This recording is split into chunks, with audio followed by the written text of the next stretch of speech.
billaay ndekete yo man dama foogoon que ni nu mu tuddati waaye Thierno Alassane Sall moo gën a metti le mais ndekete yo hii te bismillah maa ngi leen di ziar bu baax. Question de principe parce que la manière de donner vaut mieux ce que l'on donne. Monsieur le Premier ministre, li nga xam ne mooy question yi nga xam ne benn question boobu ñu am. Est-ce que am nañ temps toog fi di déglu Abdou Karim Sall wala ñu jox ko kii bi rek ñu jox ko tamit son droit de parole. yaakaar naa ne mënoon nañ ko yónnee par SMS ngeen bañ a déplacé wu ñëw ba fii waaye comme ñëw nga dinañ la jottali li askan wi wax. Monsieur le Premier ministre, alors que le Sénégal est confronté à toutes sortes de difficultés, vous avez attendu 10 mois pour enfin vous présenter devant la représentation nationale en vue de répondre aux questions brûlantes de l'actualité. Etc. quoi. Etc. À la crédibilité et au sérieux de ce rapport, valu par mouillé, malheureusement bien réel. C'est grave à la. ñu déglu am njëriñ ñu déglu loo xam ni waaw koo xam ni li muy wax da ko teg ci dëgg di ko wax ci dëgg gëm li muy wax teg ci waaw kooku noonu dafay neex a déglu parce que day connecté directement ak sa ruux lay connecté parce que lu jóge ci xol rek la mën dem lu jóge ci làmmiñ ci nopp rek la mën a yem lu jóge ci xel xam nga xel bu ñëwee xel dina ko segg dina ko togg waaw te ñee nag dëgg yàlla dañoo dem ba nekk ay magum jëm yoo xam ne ay waay jile ay waay ku dul xalaat ëllëg loolu neex defal ndeysaan billaay wallaay waaye nag ci ay mag moom ëllëgam moom leer na ko nañ wax dëgg yàlla war nañ mën a am lu ñuy ragal yàlla ñu yàlla musal dem ci doon ba dem yenn mag yi ba pare ragaluñ dara ragaluñ yàlla xam di non mais c'est extraordinaire quoi dégg leen Sonko.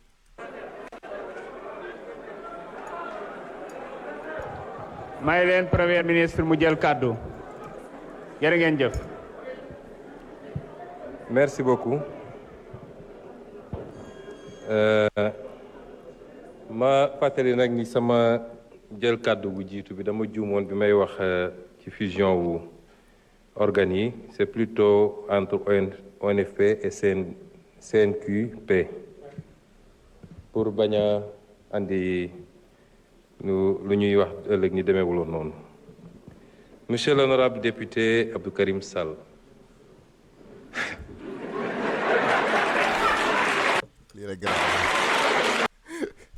lii rek doyoon na sëkk lii kese doyoon na lii rek doyoon na dëgg yàlla waaw vidéo bi du ma ni ba léegi toog naa ji sama temps seetaan ko quoi waaw li xew ni entre moom ak Abdou Karim Sall li mu ko tontu dama koy romb nii rek waaw mais nii may doogee toog nag di ko déglu ànd seen ak yéen mais lii rek doyoon na ma sëkk monsieur Abdou Karim Sall rek ree Sonko mënoon na instant bii nii merci doy na ñun ñu comprendre nañ ba pare billaay wallaay man na sëkk. xam nga da nga door sa kàddu ci anam yoo xam ne ku ko dégg ne bésu àjjuma bi de waa ji xam naa moo jiite jumaamu mbaaw. loolu mooy dóor sentimental bi ñuy dóor côté religion xam nga ñoom côté yëpp nañ ñuy dóor ñoom nen manipulation parce que manipulation noonu la nit ki mën nga manipuler xelam ba muy xalaat li nga bëgg mu xalaat exemple rek bu gën a gàtt waaw mais nit ki tam mën nga manipuler xolam. waaw ñun nag fan la diine nekk si ñun moom beneen question la quoi mais ñoom xam nañ que ni sénégalais am na sensibilité ci diineem boo xam que ni boo fa jaaree lu ci ëpp da nga koy am waaye nag loolu dañu koo defaat ñu ko defati ñu ko def ñu ko defaat ñu ko ba mujj gi ñun suñu bopp boo nee bismillahi rahmaani rahim xam nañ foo jëm xam nañ exactement fan nga jëm xam nañ yow yaay kan xam nañ la moo tax nga dugg ci diine bi xam nañ la moo tax nga laal alxuraan bi la moo tax nga wax ci Serigne Touba la moo tax nga wax ci Baye saa yu ñu waxee ñoom politiciens yi jëm fee nag xam nañ que ni dañoo bëgg manipuler sentimentalement parlant sunu non man Sénégal li ñu yeewoo léegi daf ma neex barki yàlla te li nii rek la waaw xel yi yeewu xam di xalaat di gis xol yi tamit di yëg li ñuy yëg ñu xool ko sel dañ yàllaa ñuy wan nii ñuy gis donc loolu la quoi alhamdulilahi rabil alamin noo réew mi yal na yàlla xeb dool yi. loolu nag dafa safaanoog loolu ak li nga wax muy ay contre vérité est-ce que moo waxee ko noonu parce que bëgguma ko waxee baatu wolof defe naa kilifa gu toll ni yow bu taxawee di wax Sénégal yëpp di ko dégg na wax dëgg mbaa mu noppi ay waay jële ay waay jële oh ma man lii la waa ji doon wax xam naa au rage au désespoir ndeysaan au xaw ma lii du vieillesse ennemi de lii moom xaw ma ay waay jële ay la moo jar lii ci àddina ay waay la moo jar lii ci àddina toute une vie pour rien hein au rage au désespoir ndeysaan n'ai-je donc tant vécu que pour cette infamie allahu la ilaha illallah si ay waay jële xam nga su ma xalaatee temps bi nit ki di passé ci àddina yëpp ba agsi ci benn point bi doon dem ba doon mag ñoo la mag del wax dëgg allahu la ilaha illallah c'est Sonko Sonko qui es-tu allahu akbar léegi man Sonko bu ma koy déglu nii waaw en direct xam nga bu ma monté wul samay vidéo bu ma ko monté moom xam mën naa am yoo xam ne mën naa koo waaw mu ngi noonu quoi mën naa koo dissimuler mais Sonko bu ma koy déglu nii en direct nii laay yëg à chaque fois parce que day tëj sama xol waaw day leeral sama dënn quoi ay kàddoom parce que loolu du moom mais kàddu yu dëgg la lépp ci kàddu la lalu te kàddu bu dee kàddu yu dëgg fi muy jëm maanaam waaw beneen kàddu mënu fa àgg daal lu jóge ci xol rek la mën a dugg waaw ñii nag seen i kàddu ñoom dañ ko yemale ci làmmiñ yemale ko ci manipulation yemale ko ci naxaate peut-être loolu lañu xam toute leur vie quoi waaw parce que tamit mag ni ngay dundee daa fekk noonu nga daan dundee ba ngay gune rek waaw yàgg jaar góos ak suul bukkee suli bukki waaw dem ba foog ni loolooy wëy te fekk na àddina day dox waaye nag lii moom dara jaru ko à quelle infamie ca yàlla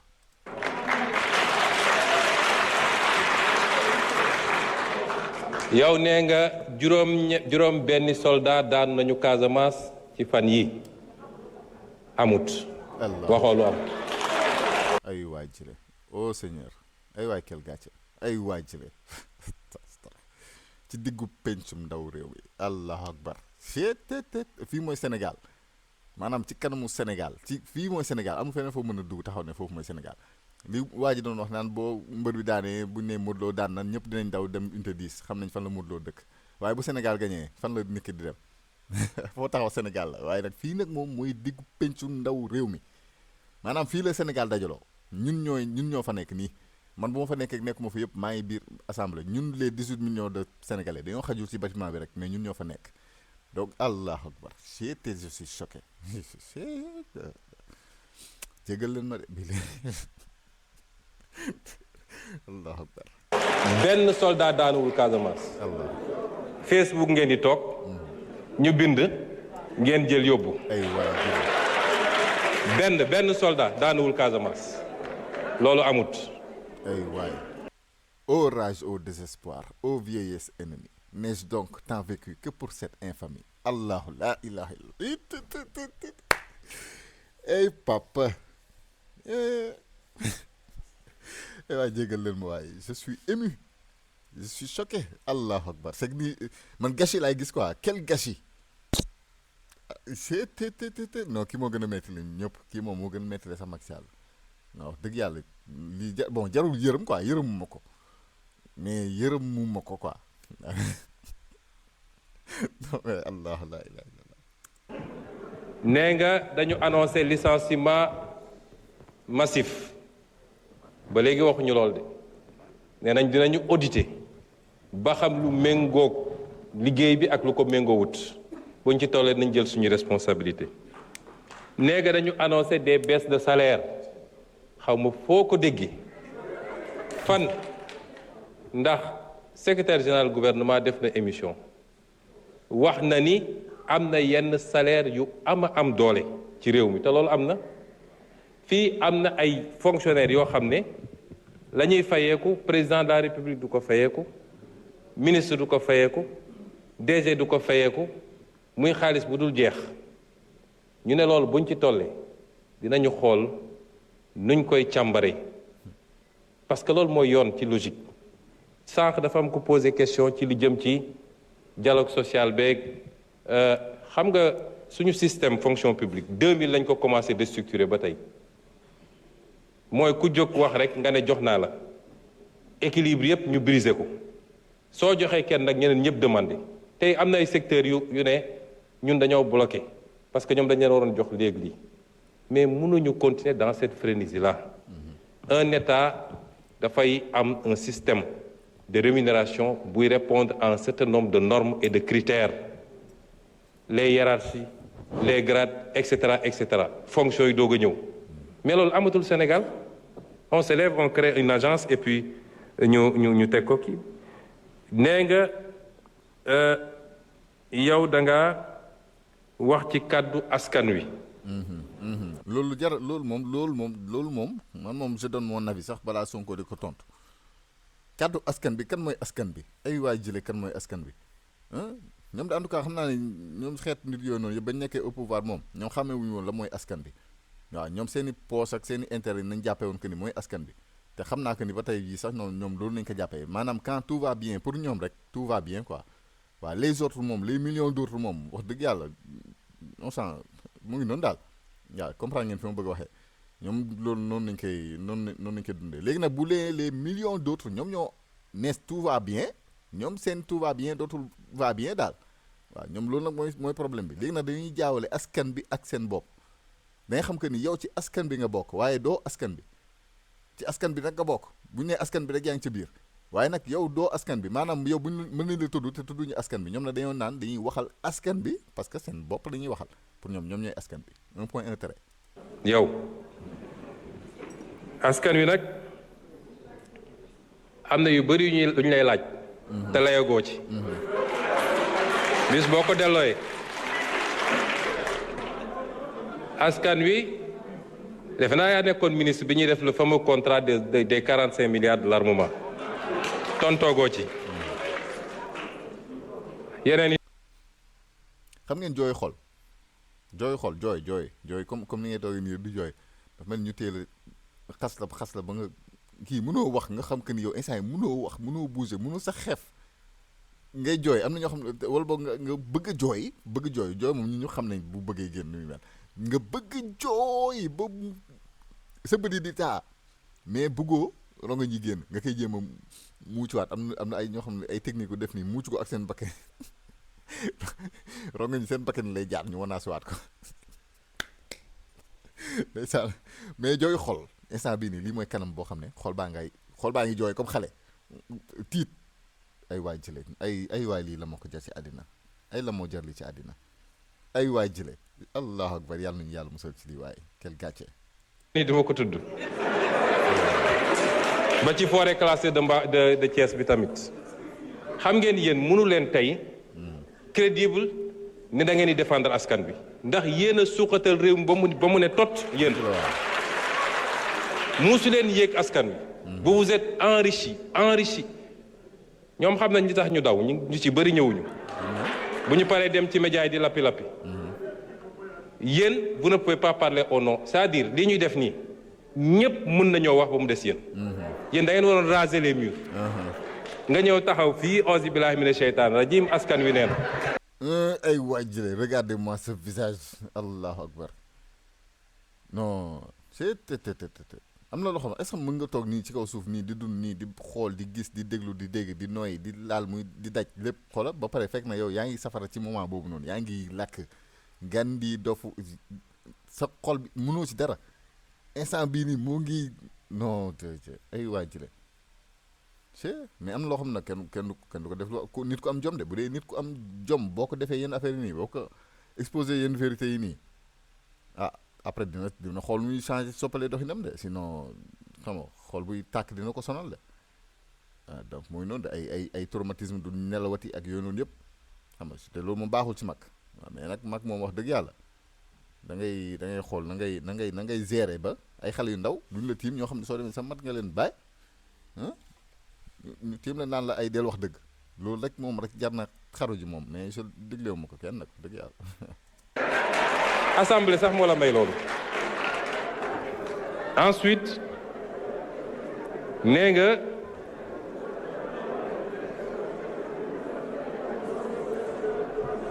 nee nga rapport bi dañ ko commandité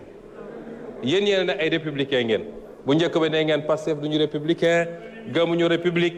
et cetera alors mais bu dee républicain ngeen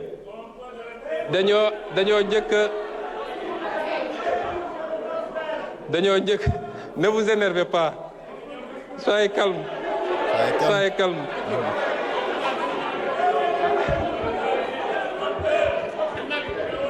Monsieur ay waay bu ñu la nee waxal loo Sall, vous n'avez pas la parole. ay waay bu ñu la nee la waxal loo wax looy wax sax nag même si on vous donne la parole qu'est-ce que vous allez dire ay waay jële tas taraf ci yàlla borom jaane ñoo doon wax sànq rek ni ko am jom moom boo ko defee yenn affaire yi moom dëgg yàlla waaw ku mel ni man nag xaw ma dama nekk fi di jéem a tontu di jéem a continuer di lay moom xam nga mu ngi noonu sama ñàkk jom moom ko may mais mu ngi noonu daal waaw en tout cas bu la nee la wax la ngay wax qu'est-ce que looy wax te réew des na de neexagul de instant yii nii lii yëpp ay kii la rek ay teaser la ay xam nga ñu ne la benn série muy war a génn dans 3 mois ñu lay woon ay quelques images naan la nii lay mel ak nii lay mel loolu kese la. Monsieur Sall, vous n'avez pas la parole. Respectez les gens, sinon vous sortez. Ah oui. C'est très simple. C'est aussi simple que ça. waaw Ndiaye jaata Ndiaye jaajëf.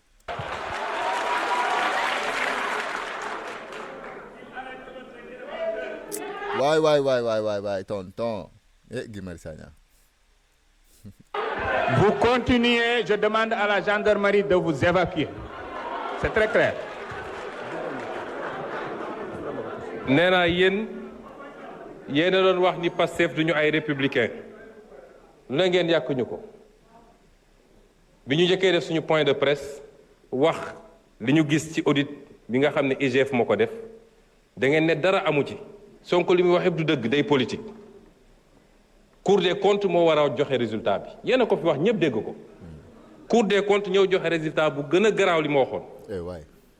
waroon ngeen rus ñëw taxaw fii naan institution bi c'est commandité. Il faut ngeen respecter les Sénégalais. Cette manière de faire la politique est révolue, ça ne passe pas. Dem leen ngeen noppalu ji parce que vous avez échoué et vous avez enfoncé ce pays. Et les comptes seront faits. xam nga su ngeen amee sañ-sañu wax da ngeen foog ni mbir mi dañ koy raay maasaale ko mu jeex mbir mi commencé gul de. c'est que commencé gul de tàmbaleegul sax te ñoom seen bopp ñoom nag malheureusement xamaguñ loolu noonu moo tax ñuy dépenser seen énergie bi yëpp instant yi dès le début mais baax na nañ dépenser seen énergie bi yëpp nga xam que ni bu combat bi jotee nag dëggantaan yow tous nañ toll tous sax tàmbaleegul nga wane say clé xalango 4 appui bërëngoo dépenser sa énergie te yow combat bi siffleeguñ sax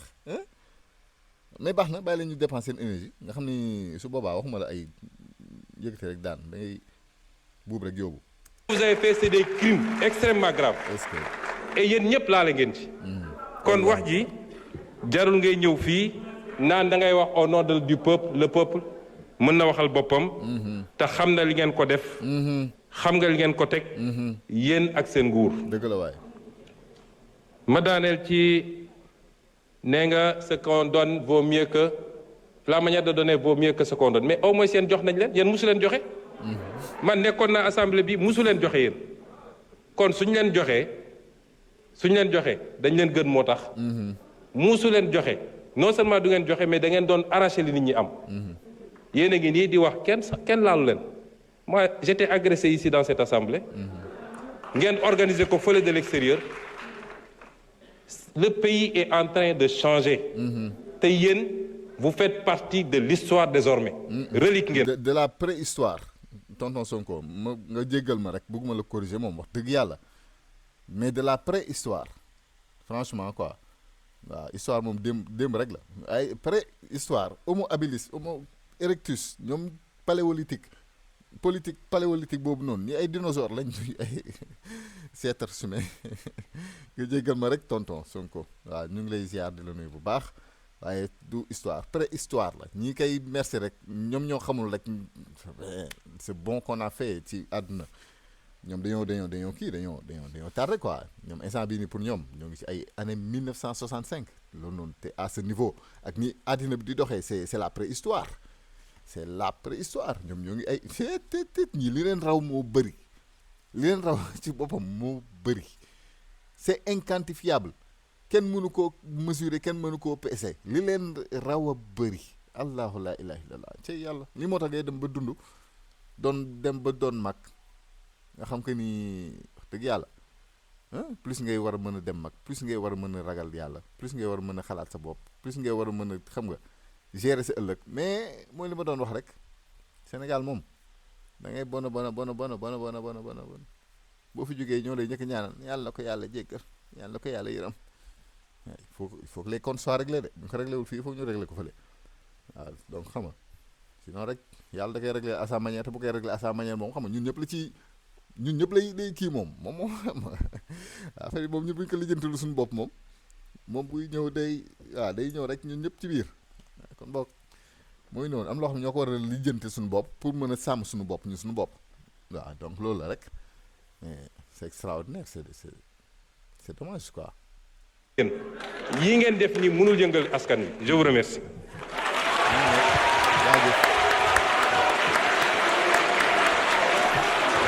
jaajëf nii rek la naa ni moom waaw gàcce mënul weesu dund ba am yenn at yi non mais c'est extraordinaire yàlla dimbali ndeysaan non ils sont perdus waaw lii nag globalement xoolal seen système bi globalement ci àdduna bi yëpp instant nii la demee waaw système bi kiiwul évolué wul ak le temps quoi parce que système globalement ñoom dañoo defoon seen i maam ñoo defoon seen i calcul mën nañ la wax ba fii ak 2050 lan mooy xew chaque année waaw parce que lépp lañ programmé woon muy xam seen i pandémie seen i feebar ak seen i yooyu noonu yëpp ñuy fexe ba tëj loo gis rek am na ñoom préparé woon nañ ko waaw ndogal bëreetul lépp lañ calculé donc muy noonu lépp lañ calculé lan nañ war a def ci moment bi ñu ko war a def léegi nag globalement ñoom dañoo jàppoon comme par exemple nga ne lundi nu mu mën demee dinaa yor 1 million quoi léegi nag xaaral ma def fii nii ma leb gauche leb droite lundi ba ñëw amoo 1 million ba looy def waaw ñoom nag jàppoon nañ que ni maanaam heure bii fii nii 2025 fi ñu toll nii dina fekk àdduna bi yëpp ñu noot leen ba noppi noot xel yëpp xam nga xam ni koo ne dugal mu dugg ko ne xam nga cadré woon nañ ko quoi parce que amoon nañ benn plan bu ñu tegoon ba nga xam que ni normalement nit ñi instant bii nii ñoom ñëpp parqué nañ leen ci ay géttu xar ñun ñëpp ay xar lañ ñoom ay xar nañu gisee donc tegoon nañ seen i plan pour mën ñëw parqué ñun ñëpp moo xam ci éducation moo xam ci média moo xam ci xam nga musique moo xam ci lépp waaw globalement sax dañuy gis ci benn partie bi que ni marché na mais tant que nit ñi ngi xalaat tant que muy am ñuy xalaat tant que muy am ñu yeewu loolu noonu pour mu implémenté wu dëgg day jafe léegi nag mu am beneen élément boo xam ne dafa ñëw nag dooleeku ci muy lan muy internet nit ñi mën a communiquer doomu aadama yi fu ñu communiquer rek pour nga ñëw manipuler leen day jafe waaw li ñu naan mbooloo mooy doole fu doomu aadama yi booloowee rek xoolal rek ni muy demee à chaque fois amul leen lu ko mën daan ba ci système bi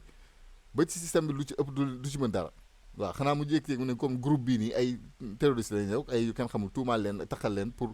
xam nga tas groupe boobu noonu wala tëj ñii rey ñii noonu lay demee à chaque fois fépp ci àddina bi nag fépp ci àddina bi léegi nag li leen raw dëgg tey mooy communication bii ma toog fii di def vidéo nii ngeen ma toog yéen ku nekk ak fi nga toog di ma déglu ñu mën a connecté wu suñu biir ñu mën a booloo suñu biir ñu mën a waxtaan suñu biir di xam dëgg ak li dul dëgg di xàmmee lii dëgg ak li dul dëgg mais xoolal bu njëkk rek bu njëkk par exemple tey téléphone amul woon nit ñi ban source d'information nañu amoon RTS lañu si daan guddi journal rajo nañuy déglu benn télé sax soo demee ak benn rajo ñoom ñëpp ñoo bokk même source d'information ba pare ñoom connecté wuñu seen biir mënuñoo waxtaan à grande échelle suñu biir lii Clédor Sène doon wax naan ñoom seen jamono bu ñu amoon internet léegi nag internet bi nag moo ñëw changer la donne parce que internet bi mënuñu koo dëgg contrôle bu metti boobu noonu quoi waaw bu ñu gisee que ni nit ñi ñoo ngi booloo ci benn sujet di ci wax dëgg mën na ñëw indi ay ruubekat yi ñëw ruube foofu noonu ba jël ay lu dul dëgg jaxase ko ci lii dëgg jaxase ko ba kenn dootul xàmmeeti la mooy dëgg ak la mooy ci dul dëgg léegi des fee keneen bu ñëwee bu xoolee globalement li muy gis mooy que ni xam nga du am position quoi léegi des fee day préféré bañ a laal dëgg boobu noonu waaw ñoom rek ci loolu noonu nañu nekk noonu nañ ko yàgg defee mais malheureusement ils ont pas su wala heureusement ci ñun ñoom ils n'ont pas su s'adapter avec le temps waaw dañoo ko ne di màggee fàtte que ni di bàyyi même système bi même kii bi mu def même doxalin bi indiwuñ ci xam nga ba pare affaire yi raw leen à une vitesse extraordinaire waaw mënuñoo empêcher nit ñi di communiquer seen biir nit ñi affaire di yeewu xool Pastef rek xool Pastef fu mu jógee ba fu mu agsi tey xool loolu noonu rek lii mooy exemple bi gën a palpable xam nga sénégalais yu bëri ñoo bokkoon li ñuy yëg ñoo bokkoon li ñu bëgg ñoo bokkoon seen lépp mais am lu ñëw tas ñu Pastef nag ñëw indi Pastef nag ci biir xol yi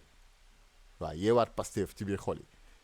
nit ñi yeew xam la mooy dëgg xam fan nañ ko war a jaare kan mooy wax dëgg kan moo waxul dëgg topp nag ci loolu booloo suñu biir